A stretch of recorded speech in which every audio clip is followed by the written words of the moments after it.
অনেক দিন ধরে আমার গোসলখানাতে খুব অপরিষ্কার হয়ে আছে। তো আমি পরিষ্কার করার জন্য ড্যাম্পিস নিয়ে আসলাম। তো ড্যাম্পিস অনেক দিন থেকে দেবো দেবো করে সময় পাচ্ছি না। তো আজকে দুপুরে একটা সময় পেলাম, গোসল করার আগে ড্যাম্পিস দিয়ে এসে পরিষ্কার করব। তো মেঝে খুব পিছলি হয়ে আছে, দেখতে পাচ্ছেন ভিডিওতে। তো সেজন্য স্যান্ডেল পায়ে দিয়ে প্রথমে ড্যাম্পিসটা ঢেলে দিলাম। তো ড্যাম্পিস ঢেলে দেওয়ার পরে দেখতে পাচ্ছেন কত সুন্দরভাবে ফ্যান উঠছে।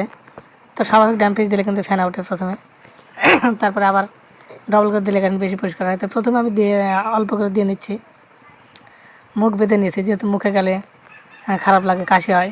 আর এটা মানে খুব কড়া, খুব সমস্যা হয়, সব জনের দিতে পারবে না। তো সেই জন্য আমি এটা দিলাম। তো দিয়ে আস্তে আস্তে দিচ্ছি যেন সব জায়গায় পড়ে। তো ভিডিওটা কিন্তু করছে আমার ছেলে। তো আর কি দেওয়া প্রায় শেষের পথে। তো এখন আমি হালকা করে একটু পানি দিলাম। পানিটা দিলে মেয়ের জন্য যেন ভালোভাবে পরিষ্কার হয়। তারপরে আমি ব্রাশ নিলাম, নিয়ে ব্রাশ নিয়ে প্রচুরভাবে ডলতেছি যেন আরও বেশি পিছলি পিছলি ইয়েগুলো যেন উঠে যায়। তো সেজন্য খুব ডলছি। তো ডলা শেষ হয়ে গেল। এখন আমি পানি দেবো। তো দেখতে পাচ্ছেন যে আমি পানি দিচ্ছি সুন্দরভাবে। তো পানি দিলাম। তো পানি দেওয়ার সময় আমার পায়ের তালুতে হালকা একটু ড্যাম্পিস পড়েছে। তো জ্বলিচ্ছে আমার এখানে।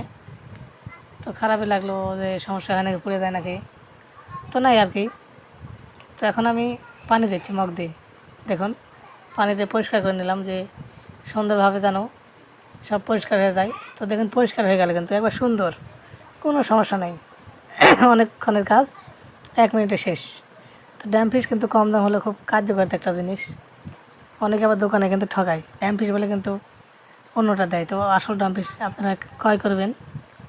তো গোসলখানাতে একটু পিছল হলে একটু ভয় লাগে, যেহেতু পড়ে গেলে মাথা টাথা ভেঙে যাবো। তো সেজন্য আমি পরিষ্কার করলাম সুন্দরভাবে। তো এখন আবার পুনরায় দিচ্ছি। তো যে দেওয়ালের পাশে এখানে একটু কালো কালো স্যাদলা জন্মেছে, তো এগুলো তোলার জন্য আমি আবার ডবলকে দিচ্ছি।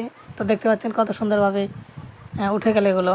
তো আসলে ড্যাম্পিস খুব ভালো জিনিস, খুব সুন্দর কাজ করে।